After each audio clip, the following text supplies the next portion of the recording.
Bonjour à tous, alors aujourd'hui nous allons parler du ruban de Pascal. Alors le ruban de Pascal, c'est une méthode afin d'étudier les critères de divisibilité. Alors nous allons nous situer ici dans tous les entiers relatifs et puis plus particulièrement dans les entiers naturels puisque nous allons étudier uniquement les nombres positifs. Alors l'idée avec ce ruban de Pascal, c'est d'étudier un petit peu nos bases d'écriture. Alors nous utilisons maintenant les chiffres arabes.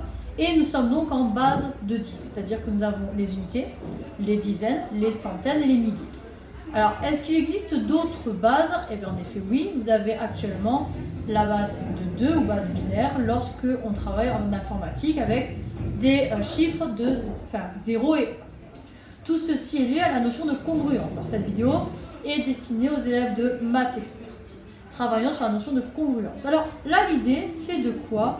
C'est de travailler sur les critères de divisibilité de 2, 3 et 5. Alors, dans un premier temps, on va se dire que lorsqu'on a un nombre ici, que je vais noter AN, AN-1 et ainsi de suite jusqu'à A0, alors comment il faut le lire? Si on avait 1225, eh bien, on a, je vais vous détailler, si on a 1225, il faut comprendre quoi? Que 5, c'est notre valeur A0, 2 c'est notre valeur A1, ici c'est notre valeur A2 et ici c'est notre valeur A3. Alors clairement moi je n'aime pas cette notation dans la mesure où lorsque je n'ai rien entre deux lettres, nous savons que ça symbolise une multiplication. Alors en fait on va décomposer pour avoir quelque chose de cohérent.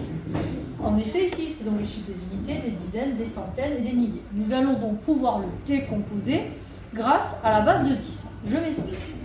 Ici, on va donc pouvoir écrire AN fois 10 à la puissance n plus AN-1 fois 10 puissance n-1 et ainsi de suite. Donc, on va avoir plus notre A1 fois 10 à la puissance 1 plus notre A0 fois 10 puissance 0.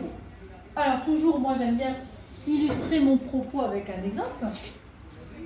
Mon chiffre 1225, je peux donc dire qu'il va s'écrire 1, donc comme c'est A3, c'est fois 10 puissance 3, en effet, ça fait partie des milliers, plus 2 fois 10 au carré, plus 2 fois 10 à la puissance 1. Alors vous vous rappelez la leçon sur les puissances, donc je ne vais pas forcément insister, mais tout nombre A mis à la puissance 1, ça donne A. Et pour la fin, tout nombre mis à la puissance 0 donne 1. Donc on va avoir A0 fois 10 puissance 0, car 10 puissance 0, qui est égal à 1. Donc ici, nous allons décomposer en base de 10. Cette décomposition pour montrer certains de critères de divisibilité, notamment de 2. Alors ici, je vais expliquer. Nous avons donc AN fois 10 puissance n et ainsi de suite. On a A1 fois 10 puissance 1 plus A0 fois 10 puissance 0. Alors je veux savoir quand est-ce que ce nombre est divisible par 2. Donc s'il est divisible par 2, je vous invite à regarder la vidéo sur les congruences. Il faut que mon reste, modulo 2, soit égal à 0. Donc modulo 2, c'est-à-dire qu'on a comme choix possible 0, 1. Et là, je veux savoir sous quelles conditions je vais avoir mon reste qui va être égal à 0. Donc regardez ici. À partir de 10, est-ce que vous êtes d'accord avec moi que 10, finalement, il est congru à quoi modulo 2? Eh bien regardez, 10, il vaut 2 fois 5 plus 0. Donc son reste est nul. Donc là, il vaut 0. Grâce aux propriétés que je connais sur mes congruences, je vais mettre à n'importe quelle puissance k. Alors je précise, k appartenant à n étoiles. D'accord, on ne travaille pas avec la division, donc on est sur les entiers naturels. Et je retire la valeur 0, d'où mon n étoile. Et là, ici, clairement, 0 à la puissance k, ça donne 0. Donc, ça veut dire qu'ici, là, ça donne 0 modulo 2.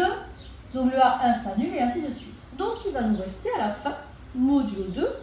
Tout ceci va nous donner à 0. Rappelez-vous que 10 puissance 0, ça donne 1 à modulo 2. Et bien c'est pour ceci qu'on vous dit, mais pour qu'un nombre soit divisible par 2, il faut donc que là, mon A0, il soit égal à 0. Attention, modulo 2. Il suffit qu'il soit dans la table de 2, c'est-à-dire 2, 4, 6, 8 ou encore 0. Ça veut dire qu'il suffit que mon nombre soit un nombre pair. Ça, c'était pour le critère de divisibilité par 2. Je vais maintenant présenter le critère de divisibilité par 3. Donc par 3, on va procéder exactement de la même façon. Toujours pareil, j'ai ma décomposition, donc AN fois 10 à la puissance N, plus et ainsi de suite, et nous avons A1 fois 10 plus A0, maintenant je n'en mets plus la vie. Alors la question qu'on va se poser, c'est que 10, il vaut quoi? 10, il vaut 3, parce qu'on est modulo 3, d'accord? Fois 3 plus 1. Mon objectif, c'est de savoir à quel moment ce nombre-là va être congru à 0 modulo 3, vu qu'on veut qu'il soit divisé par 3. D'accord? Donc là, qu'est-ce qu'on a?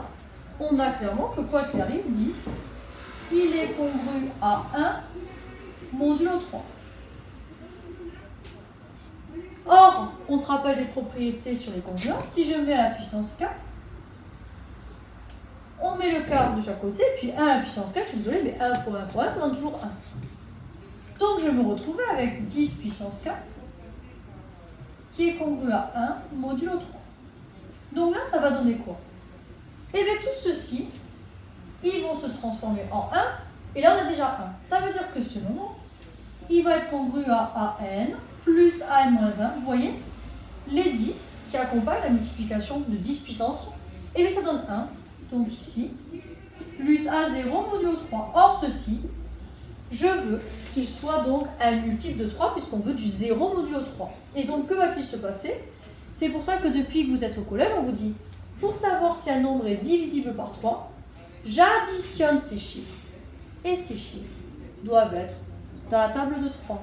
Petit exemple pour illustrer.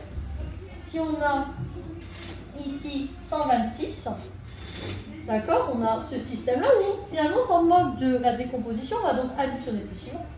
3 plus 2, 8. 8 plus 1, ça fait 9. 9 est un multiple de 3, c'est-à-dire que 9 va être congru à 0 modulo 3. Donc on est sûr qu'il est divisible par 3. On va pouvoir procéder de la même façon pour 5, 10 et 11. Bonne journée à tous!